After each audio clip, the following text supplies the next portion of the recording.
Hey, you dorks, this is Gunnar Hansen, Leatherface from the Texas Chainsaw Massacre, and you are listening to The Dorkening. Hi, I'm Brian Johnson, and although you probably accidentally stumbled across it and have no idea why you're watching it, you are in fact watching The Dorkening. Hello, this is Tom Kenny, voice actor, the voice of the Ice King on Adventure Time, and SpongeBob SquarePants. Meow. Oh, Gary the Snail, too. Hey, guess what you're filling your eye holes and ear holes with? The Dorkening! Oh, I love the Dorkening. Very popular in Ooh. And Bikini Bottom. Hi, I'm Lou Ferrigno. You're watching The Dorkening. And you know what? You don't like me when I get angry, so don't get me angry. You better keep watching The Dorkening. Hey guys, this is Felissa Rose, and you're watching The Dorkening. Hey guys, it's Courtney Palm. We're shooting Death House, and you're watching The Dorkening. This is Anthony Michael Hall, and you're watching The Dorkening. Stay tuned. My friend's going to show you what entertainment's all about, baby. The Dorkening.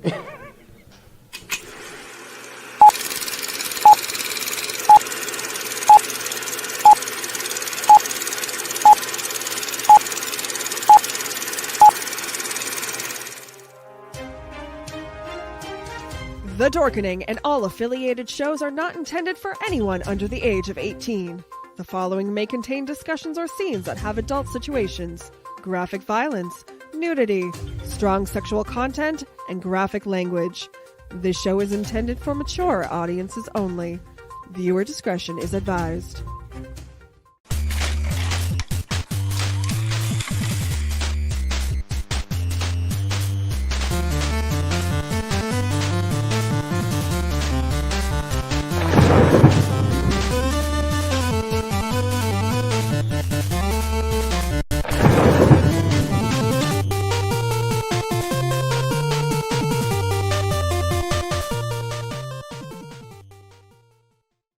Rise and shine, my sinners. When Father Evil starts his day, he gets a little deadly. Deadly Grounds coffee has the richest, smoothest flavor you'll find anywhere. It's sinfully delicious. Once you go deadly, you never go back. Order yours at getdeadly.com.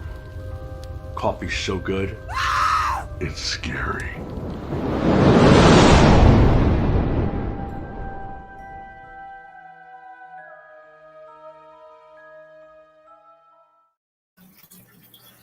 Oh, and I hit the wrong button. Jeez, you know, it's like I haven't done this before. Anyway, my name's Leo. I'm the monkey behind the keyboard.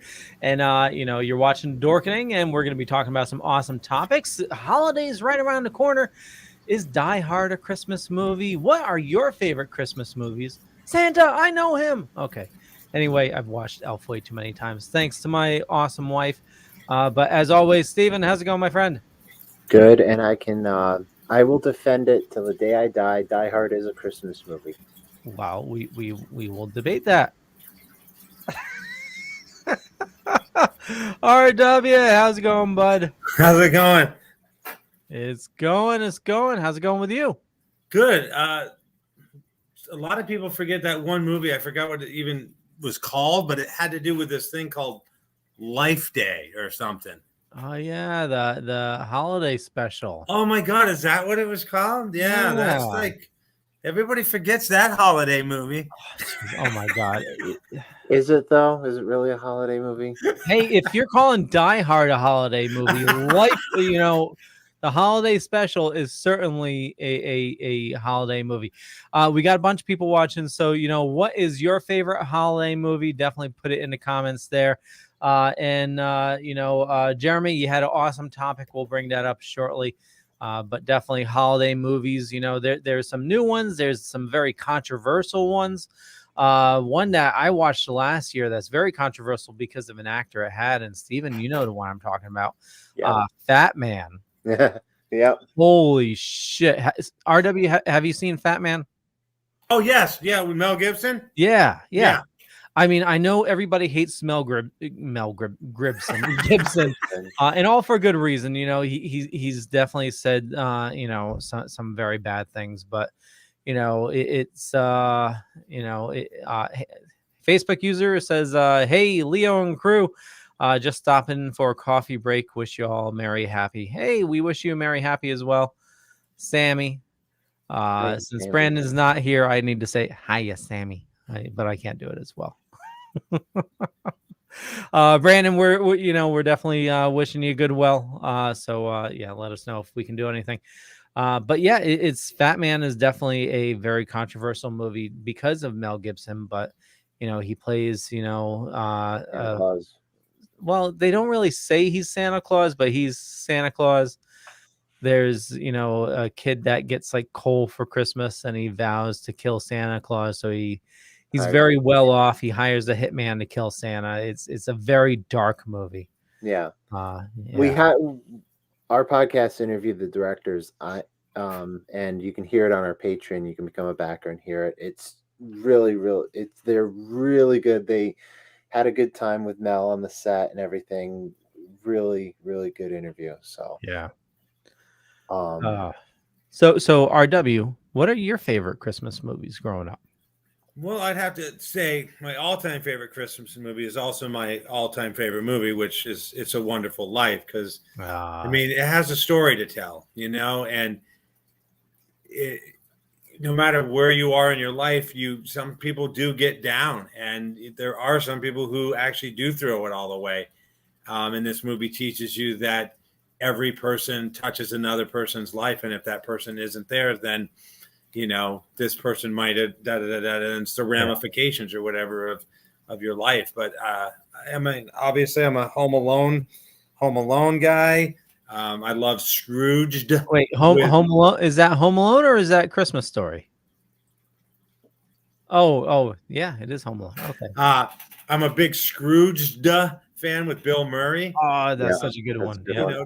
Jingle All the Way I thought was good. Again, 8-Bit Christmas that just came out is a good one. Yeah, But, Tom I mean- Morris, he says that for many years, favorite holiday movie was Christmas Story, but the first time it's been overthrown by 8-Bit Christmas. Yeah. Yeah, that was that. I never really got on the Christmas Story bandwagon, but I just thought 8-Bit Christmas was awesome. But let's not forget, again, when I was growing up, again, 70s, 80s, it was a different time. But you got your Rudolph, Year Without a Santa Claus, your Frosty the Snowman, and all those Rankin and Bass and Charlie Brown Christmas and stuff, that were on. And you'd sit around as a family and watch them. And unfortunately, no one does that anymore. And Christmas Vacation, and so on and so forth. I know for us as a family, meaning me, my wife, and our puppy dog, we'll sit down and watch Christmas movies when we have time. Life's very hectic, but my wife will watch Elf a good dozen times before she has to wait till after Thanksgiving to start watching it, but she'll watch it like a dozen times between Thanksgiving and Christmas. Sammy says, oh my God, it looks so good. We haven't had a chance to watch it. Definitely 8-Bit Christmas is a must watch. I bawled my eyes out on it. It's a good one. If I may interject. Yeah, go for it. Yeah, go ahead. I might as well throw my hat in the ring since you guys mentioned your favorites. So to piggyback with what RW said with It's a Wonderful Life. Well, first off, I haven't seen 8-Bit Christmas yet. Me and Tim are going to watch it. You need to see it. Yeah. But It's a Wonderful Life is probably one of my favorite classic ones. And you're right, RW. It's, whether you are in a dark place or whether you are in a good place, it really does touch you in either way.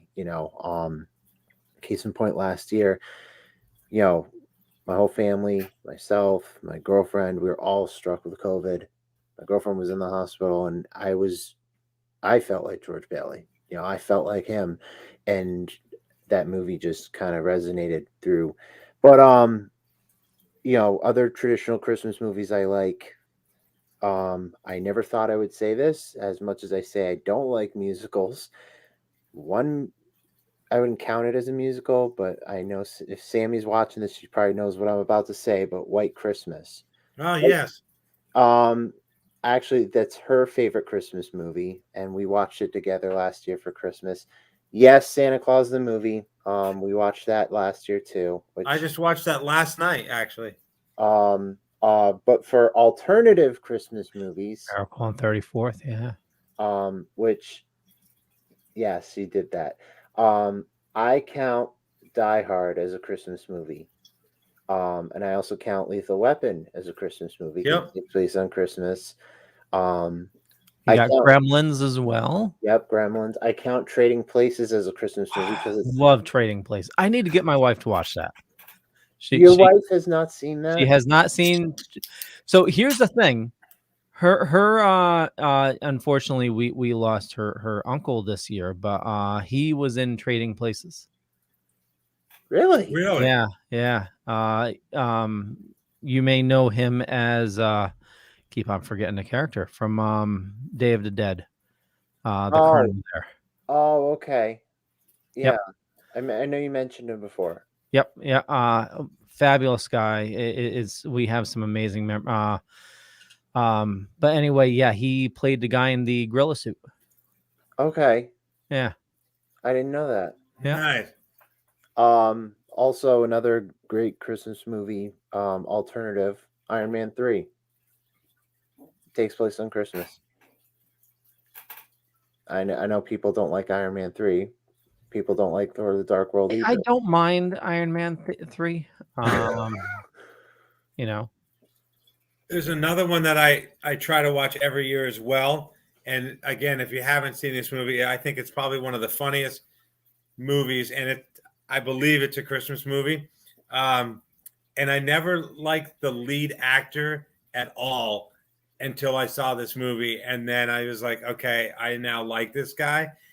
And the reason I was vague is because once I say the title, then you know who the actor is. But if I said the actor, then you know the movie. But the movie is The Ref, starring Dennis Leary. Yeah, I mean, I find that movie hilarious, and I never liked Dennis Leary until I saw that movie, and I always have to watch that at Christmas time because I think it's funny. I've never seen it. Oh, really? Actually, my original co-host Carly that's one of her favorites. Yeah. But another one that I don't like, which you mentioned, RW. The reason I don't like it is because TBS plays it for 24 fucking hours. If they played it once on Christmas, then I would like it. But it's just too much. Christmas Story. Yeah, no, I don't like it. I've never liked that movie. Oh, I love Christmas Story. I've watched it one time, and I think the funniest part of that whole movie is Scott Schwartz with the tongue on the pole. The rest of it, I could do without. Well, so when 8-Bit Christmas came out, I literally was like, this is what a Christmas Story should have been. Like, literally. It is. So 8-Bit Christmas is definitely the Christmas Story of the new era. Yes. You know, it's a mixture of Jingle All the Way and Christmas Story. Why am I nodding? I haven't seen it. No, and because you will be not. It's your future self nodding, Steven. You know, Steven's like, I have to agree. I totally agree. I've never seen this movie. by the way, and you know, I'm sorry, my head blanked on his name, but it's Gary Clark. Unfortunately, we lost him this year. But yeah, Day of the Dead, and you know, obviously, we talked about Trading Places. Yeah, he Ernest Saves Christmas. I forgot that one. Yeah, that's another one of my favorites. Did you guys? Sammy says, did you guys know there's a sequel to A Christmas Story? I discovered it the other day, and I'm scared to watch it because it's probably not garbage. No, I don't think it's that great. It's sort of like Home Alone 3. Oh, have you seen the new Home Alone? I thought that was good. Oh my God, that was terrible. Really? You didn't like it? No. It's they turned the kid into the bad guy. Right. But they had to do something. What they should have done is not made one. Yeah, exactly. Oh, really? We already made plans Friday night. Okay, awesome. Jeremy says it was a great movie. 8-Bit will be on my list for years to come. And Jeremy, if you're just tuning in, definitely check out Fat Man. We talked about that. It's a dark Christmas movie, but yeah, it's pretty good. Hot garbage, she meant to say. Hot garbage. Yeah. But yes, Ernest Saves Christmas, definitely. Yes, that's another good one. And like somebody said, Santa Claus the movie. I started watching that one last night. Yeah. there's so many out there, and people have different tastes, which is good, you know. Totally. And the one thing, the ones I can't get into are like the Hallmark movies because they put out, they start putting out Christmas movies in like July. You know, it's like in every single day there's a new one, and it's all the same type of story. You know, a woman loses husband, and you know, there's a stranger that moves to town, and it's, you know, and they hate each other at first, but then they fall in love. You know, it's the same story every single time. It is funny. Apparently, they like our location, Leo. Apparently, because Hallmark for the past year have been filming. You know, they've been filming in Mystic. They've been filming. In Stonington. Yeah. Oh yeah, Christmas Chronicles. That's another one. Yeah, I was going to mention that. Yeah. Part 2 was due to. I agree. But Christmas Chronicles, Noel. Yes. Noel. So yeah, Netflix has been doing original movies. We watched one, and I think I talked about it. It was the one with the I forget his name. He's the Asian comic who was in the one Love Hard or something like that. Is that right? Yeah. He was on Silicon Valley. Yeah. So he's just on that Netflix one where it's kind of Christmassy or whatever, and the girl, you know, lies. Emmett Otter's Dog Man. Yeah, that's a classic. Another good one. I just realized this. It was a kind of a comedy-wise, 2 comedy-wise ones. 8 Crazy Nights and The Night Before. Obviously, 8 Crazy Nights is Adam Sandler's animated film and / musical. And The Night Before is Seth Rogen, Anthony Mackie, and forgot the other guy. But I think it's about 3 friends that have this tradition where they, you know, get drunk and try and party on Christmas, and they are going to find the best party ever for their final get together. Because one's a celebrity, one's you know, going to be a father to be, and the other one, you know, just is lonely every Christmas. So it's good. I enjoy it. It's one of those good Christmas films. Jeremy says, anyone catch the Seth Rogen, Sarah Silverman one on Amazon? I think there was one. It was the pickle one, right? He was like the pickle king or something like that. Oh yeah. That wasn't bad. Yeah, it showed Seth Rogen a little bit different role. Back to Hallmark though, in 2007.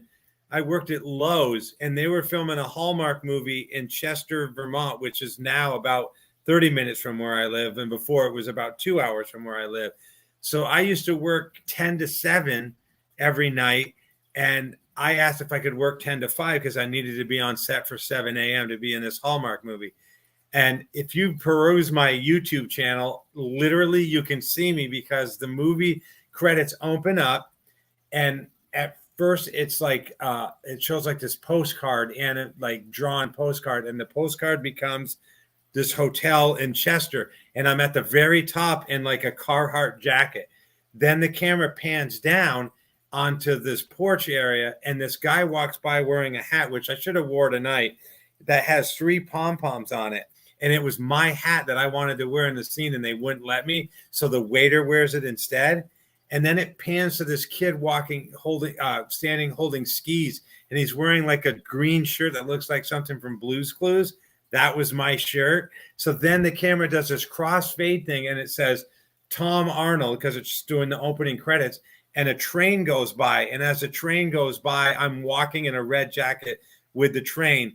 And then it crossfades again, and you see the back of my blue sweater. So this is the very opening credits of this Hallmark movie, and I'm in it for like 15 seconds and almost died because I worked a 6-hour shift, was on set for, had to drive for 2 hours, was on set all day, went back to work, and on the way home, I'd been awake for like 30-something hours and almost crashed my car just so I could be in this Hallmark movie. Wow. Yeah. Hey, Michiganja's in the house. How's it going? Tom Moore said Santa Inc. on HBO Max was hilarious. Netflix did a animated one where it was like the birth of Santa, essentially. It was like this old man that lost his family, and he was like making toys for kids And this postman comes to town, and like the Santa like lost all his faith, and stopped making the toys, and it's a downer, but then turns into a good one.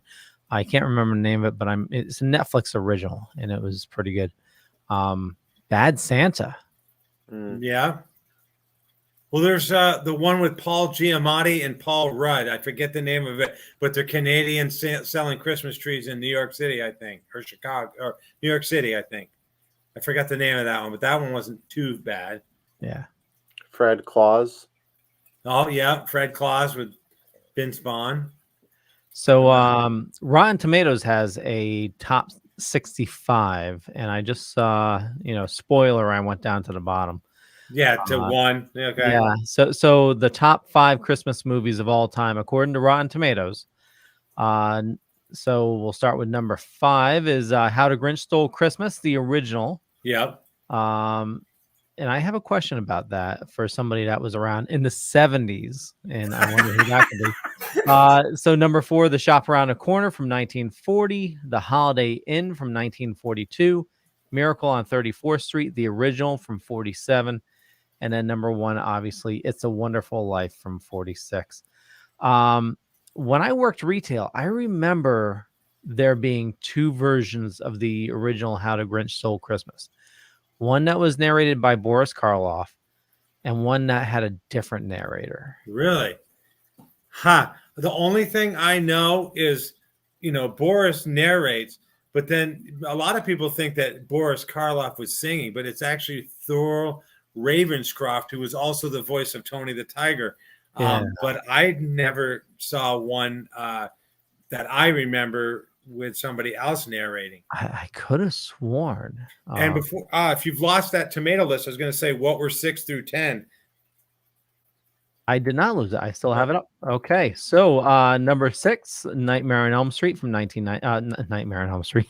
Nightmare Before Christmas. Okay, sorry. Number 6 is Nightmare Before Christmas for 1993.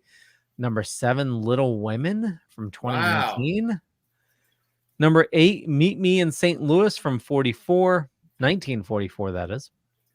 Number 9 was Carol from 2015. Oh.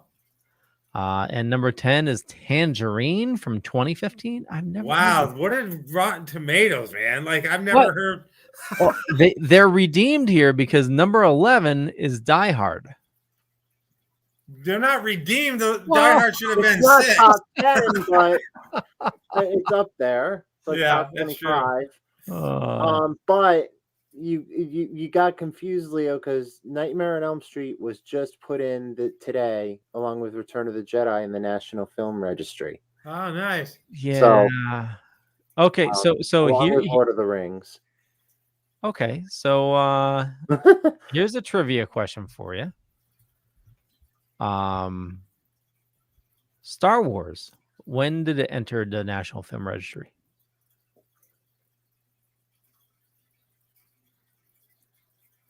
Sorry. It hasn't. You are right there, RW. You want to know why, Steven? Why? Because in order for a movie to be submitted, they must release the original copy to the registry. George Lucas refuses to give the original version. I had a feeling it was a trick question. So why did they put Return of the Jedi in the registry today, then?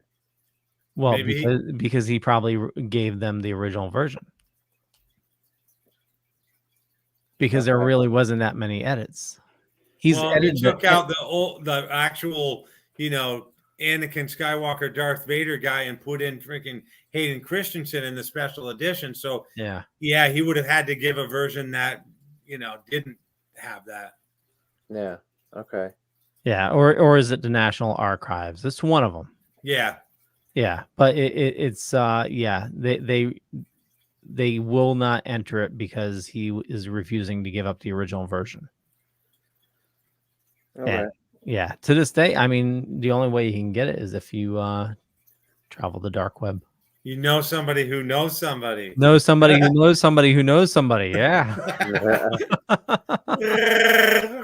And for those of you, I know TBS shows Star Wars all season long, and I absolutely love it. But if you want to watch the original Star Wars, like the original, I urge you definitely, research the Harmy edition, Harmy. You may have to do a little digging on the dark web, but it is the most perfect edition of Star Wars you'll find. There's even a 4K 77, which is a scan of the original Star Wars, a 4K scan. So you get Star Wars A New Hope. It's not Star Wars Episode 4. They removed that. Hey, Fernie. And Jeremy says the Garfield reaction to the Christmas tree lighting is hilarious. Totally. What's funny to me is, people keep telling George Lucas or Disney, whoever obviously messed with, it was George Lucas, let's be fair, the original Star Wars Empire and Jedi. And they're like, dude, we just want it the way it was. Yeah. Why he's not listening, I don't know. So then people have to search the dark web and find some person who, like you or I, who's got a computer and a lot of time on their hands and is wicked good at editing to give us the thing that we want, that we would have paid for if George Lucas had just given it to us. Oh yeah, the guy that made the guy Harmy that made the edition. His original version it took like 4 years of his life. He worked off of at that time there was a DVD release that had the Laserdisc scans, and he worked off of that and the Blu-ray and took what he could from the Blu-ray, but then some scenes from like the Laserdisc. It was just Tom Morris says the kid who loved Christmas was very emotional. And Jeremy says, I like that George is dying on that hill. Yeah. If you get a chance to watch Star Wars on Disney Plus and you want to torture yourself, just watch the first, like 20 minutes. He edited the Greedo scene again. Again? Yeah. McClunky. McClunky. Yeah. He yells McClunky. Yeah. Yeah. Jeremy says it's his creation. He should do with it what he wants. I totally agree that, he keep on editing it and every day that he wants, but at least give us access to the original, Yeah. I had this CD a long time ago. It was like a CD-ROM. I don't know what it was called, something blah, blah, blah, Star Wars. And on it had all like the original scenes where Luke went to Tashi Station and he meets Biggs and there's all that extra footage and stuff. Yeah. Well, it's yeah. I mean, there's ways for us to watch it. I'm sure I'll be watching it this season, and you guys have ways you can watch it as well. So yeah. In the 70s or 80s in Waterbury, very late 70s, very early 80s, there was a pizza place, and they would show movies, probably illegally, because I don't think you could public display movies at that time, but they did it anyway. So they had this little square screen set up in the pizza place, and then one of those projectors or whatever, and they'd show Star Wars, and oh my gosh, I'm like, oh my god, you just, I don't know, and that's it was in its original form, but yeah. Jeremy says if he gave it to us, what would we have to talk about? We'd have the original Star Wars to talk about. Let's. Like we talk about Elf, we still talk about movies that we love. And Jeremy says they gave the Snyder Cut and now crickets. Not really. We still talk about the Snyder Cut. No, they gave us the DCU log earlier. I mean that which I'm sure instead of logs it was unused people that copies of Snyder Cut people didn't buy. I always love Snyder on One Day at a Time. I'm just, again, I will throw shade at Snyder Cut any day of the week. You're just throwing shade at DC. say it, Steven. You hate DC. Wow, I marvel at this. I really do. Hey, what's that shirt, RW? Is that? It's Fozzie Bear with Pac-Man behind it, and up here it says Waka Waka. Waka Waka. Oh, nice. Because he says Waka Waka and Pac-Man goes Waka Waka Waka. So I made this shirt. It's a combination of Fozzie and the Pac-Man game. Oh, that's awesome. Yeah. Jeremy says they fixed Sonic and no one cares. Of course we care. Sonic Yeah. was an awesome movie. It was mean- and I still firmly believe that they botched the original Sonic graphics just for the internet points, just to get people a buzz, you know. I know. I don't know if you guys have seen like the interviews that Tom Holland's been doing before Spider-Man, but I'm trying not to watch anything Spider-Man until I haven't obviously. Hold on, before you say that, and I know it's a little idiotic of me to say that because I've been the spoiler king. But the spoiler stuff I've been reading is hypothetical. It's, you know, I'm not reading anything from somebody that actually saw it, so I'm trying to remain spoiler free. I haven't seen it either. I'm seeing it tomorrow. What I'm saying is, he basically is trolling, like the thing you said about Sonic. With they did that on purpose to, throw us through a loop and do the internet point thing. I think they're doing the same ploy. Obviously, they released that trailer and had that botch with the lizard thing, and they're doing that for internet points. Obviously, we'll find out. We'll find out in a few days. Yeah, Jeremy, same here. I read a bunch of spoilers as well. They're all over the place, and I think we're all going to be happy. It's I think it's going to be absolutely hilarious if the other two Spider-Men aren't in it. But it's I'm guaranteed. I know someone who will be very happy, and he's not here right now. The only thing I've heard about the Spider-Man thing was on the web.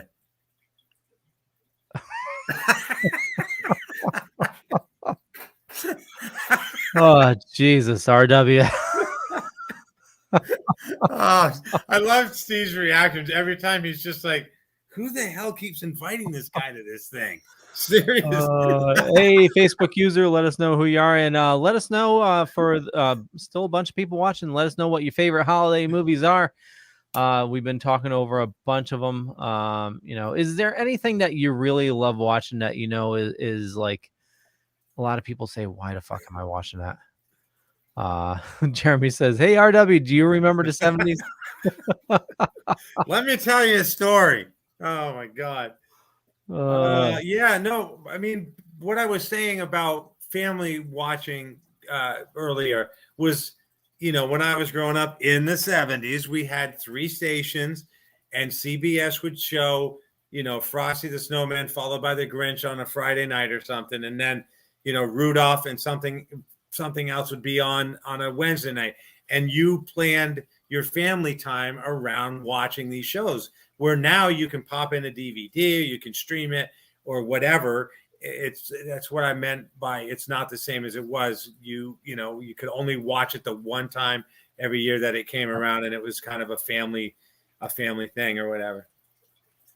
No, I totally get that. We didn't have, even in the 80s, it was tough to get like the VHS copy or something like that, or even before VHS. Yeah. You had to wait around till Christmas to watch, It's a Wonderful Life, or, the Garfield special, it's Snoopy, And again, none of you will probably remember this, but like when CBS came on, it did this like, dun, dun, dun, dun, dun, tonight on CBS. Like it was like this big Rudolph, like it was like the thing, let's see what other there's some bad Christmas movies out there too, but I agree. Lethal Weapon 1, I believe, and the first Die Hard are definitely, Christmas movies. They have to be. Was Die Hard Lethal Weapon 2 with the airport, was it Christmas time then too, or no? Oh, Die Hard. That's what I meant. Die Hard 2 was that one. That was Christmas time too, right? Yeah. So technically, Die Hard 1 and 2 were Christmas. Yeah, Gremlins. Facebook user says, what are you guys talking about? Christmas movies. Yeah, Christmas movies. We're also going to be talking about like Hawkeye and stuff like that. Batman Returns. Jeremy, yes. Batman Returns as well. Yes. Yep. That So oozes Christmas. obviously Facebook user. We're talking about right now controversial Christmas movies. Yeah, and obviously RW Die Hard is the most controversial of them all because people will say left, right, and center, internet, not internet, on the street, and Die Hard is or isn't a Christmas movie, no matter who says it. But like I said in the beginning, I will defend it till the day I die that Die Hard is a Christmas movie. So And where was John McClane's wife? Where was she? What was she doing? Answer that question. she was John McClane's wife was at a holiday party. There you go. Yeah. She was at a Christmas party. Yeah. Where did it take place? On Christmas Eve. There you go. We got Christmas music. And, you got Run DMC playing. You got Christmas, mentions. You got a guy. You got the little Santa plastic thing. You have Christmas stuff. Even at the end, the papers, office papers, snowing off after the building almost collapses of all the insurance damage John McClane does in the whole damn building. But yeah, it's a Christmas movie. Yeah. Bruce Willis doesn't want to acknowledge it because in the Comedy Central roast of Bruce Willis at the very end, when he rips everyone apart, ripped him a new one in the hour and a half of his roast, he literally said, Die Hard is not a Christmas movie. But fuck you, Bruce Willis. It is a Christmas movie. Another one listed here, which I haven't seen in a long time. Kiss Kiss Bang Bang is considered a Christmas movie. Yep. I need to rewatch that. It's been a while. The Long Kiss Goodnight is another one. It's like you're reading my mind. It literally just popped up on my list. Or you're probably just seeing the reflection off my glasses. No.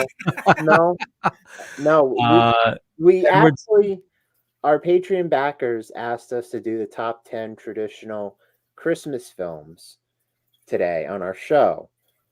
And we did that, but we wanted to mention our alternative favorite Christmas films. And my co-host mentioned The Long Kiss Goodnight. That's why it just came to mind. Okay. So, if you were to go into a little streaming service it's very rare. Not too many people know about it or have access to it. But something called Pluther. There is a Christmas section that has quite a few Christmas movies. I'm gonna have to check that out later. Yeah. Shitter's full. Shitter's full. Oh, we didn't even mention that. Oh my God. I did, but I don't think anybody heard me. Yeah. Holy shit, we watch that every year. Christmas Vacation. Holy shit. We put that on our. Do you guys? Let me ask you guys this, because we were debating about this today on the show. Do you guys think? Hold on a second. By the way, Jeremy, yes, you should have came on. You're welcome anytime, my friend. Okay, continue, Stephen. Do you guys think that's a traditional Christmas movie, or do you think that falls into like Die Hard, Lethal Weapon? It's traditional. Christmas Vacation. Yeah. No, I think that's a flat out. I mean, Christmas Vacation. I mean, yeah. Could be the reason I asked was because I think of it as traditional because of the impact it has. Not only when you have family gatherings, case in point, every year I have a family gathering and my family just throws out Christmas Vacation barbs like there's no tomorrow. Holiday parties, for God's sake, some holiday parties have themes, and certain holiday parties do Christmas Vacation holiday parties. It's the legacy this film has, just shows how many people love the film. Oh yeah. Well, like RW just said, Shitter's Full. That is, an iconic. As soon as somebody says that, you know exactly what they're talking about. Now, wasn't Chevy just in like Concord, New Hampshire, with a touring thing of Christmas Vacation? Yes, but he was also reportedly a couple of weeks ago in South Carolina, probably doing the same thing. He was also doing like working at a drive-through, doing something. Yeah. So there was a picture recently with Chevy Chase, and I think he was with Bill Murray, and like he looked so good. Like he hasn't looked this good since even before Community. Oh yeah, it looks like he's lost some weight. Now let's hope Yeah. that's a healthy loss of weight and not a unhealthy loss of weight. But Yeah. yeah, Well, but I mean, even like I don't know, he got work done or whatnot, but yeah. So maybe he's planning to do a comeback or something. Normally when somebody does a drastic change in their look, if they're a former star, it could mean that maybe they're working on something. Maybe they're planning, to come back or something. You guys do know Chevy Chase is a comedy equivalent of Dustin Hoffman because he's very hard to work with. yeah. And maybe he's realizing, I mean, if I was an actor, I mean, I am an actor, but if I was an actor like Chevy Chase's caliber, I'd be searching the web to see what people think of my movie or think of me. And if all these people are like, fuck Chevy Chase, he's an asshole, maybe you reevaluate your life and go, maybe I need to make some changes here because everybody hates me. And maybe he's done that. And he's like, wow, what have I done? I really kind of was an asshole. And maybe he's trying to reinvent himself, but let's hope it's not too late. Yeah. I met Chevy. Also, his real life choices, because my aunt one time waited on him and he didn't tip for shit. Yeah. I met him when he was filming Funny Farm, which is in Ascutney, which is now like 30 minutes from where I live, which before I didn't live here, it was like a 2-hour drive. But he was kind of funny to me, and I won't get into that story, but Planes, Trains, and Automobiles.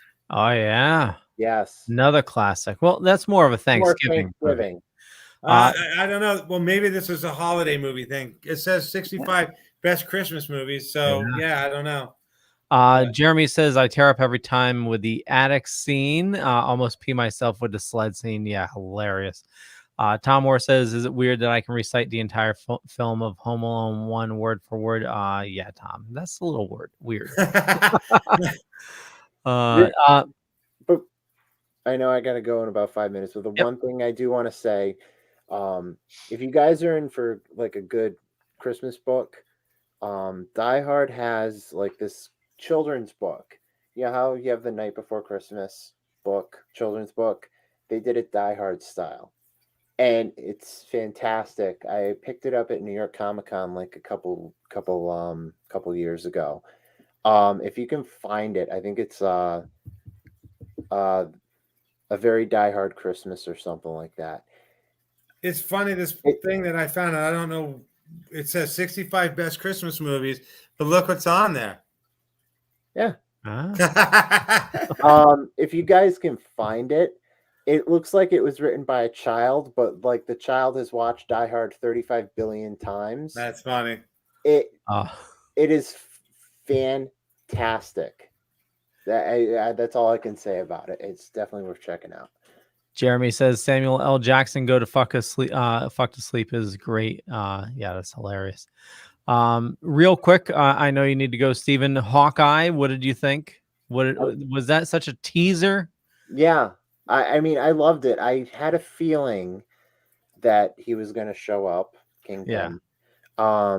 But I really like the exchange in the beginning between Yelena and Kate Bishop. I really hope the dynamic between them, is like a dynamic between that they had Clint Barton and Natasha have, that they had is going to bleed over. If they're going to do Young Avengers, which I'm assuming they're going to do, Yelena and Kate are going to have that same chemistry together because obviously, I've said it before. Florence Pugh is an amazing actress. She can do great things, and she's signed a multi-year contract with Marvel. So they're going to do Young Avengers, and I cannot wait. Yeah. This episode was great. So it'll be interesting to see, where they take it. Final episode next week. So, we're also getting. They said that this episode will break the internet. No, so what I read was it was just gonna light up Twitter. Yeah, I mean, he's confirmed. He's even in the credits. So, so it's good to have him back, Yeah. RW, you watching Hawkeye? I have not. No, I flipped through the other day and I saw it and I was like, maybe I should get on board. And yeah, I have the attention span of a gnat. So I was like, oh, gnat, oh, look at this. This one's pretty. And I'm like, well, yeah, I mean, not too much other tech news this week. You know, it's so, but you know, Christmas movies is the topic of discussion. I haven't watched any, but I can only assume VD is back. You are correct, Jeremy. yeah, once you get that, man, no cream can get rid of it. I'm telling you. RW. Jeremy, look, just say this. Yeah. I don't know if you can see. Oh, Uncle Buck. Yeah, that's a great. Yeah, but they replace him with a certain character. Yeah. Nice. Yeah. Well, Stephen, I know you need to go, so we're gonna wrap things up a little early today. You know, I know it's a crazy time right now, so it's good to close things up a little early. I want to thank everybody for watching this fine evening, and I don't know if we'll do a show next week. Probably not, since it's Christmas Eve, right? Is it Christmas Eve? No, because because 7 days would be just 22nd. Okay, so maybe we will do a show. We'll play it by ear. We'll see what everybody's doing. I played piano by ear once, and my ears were bleeding. Oh, I can imagine. That must have hurt like hell. Okay, Stephen, where do you like people interacting with you? And it is in the show notes. Yes, thank you, Leo. You can follow Super Retro Throwback Reviews on Facebook, Twitter, Instagram. Check us out on Patreon. So many great stuff to check out. And our two shows, Super Retro Throwback Reviews, The Audio Files, and CSI The Vegas Files.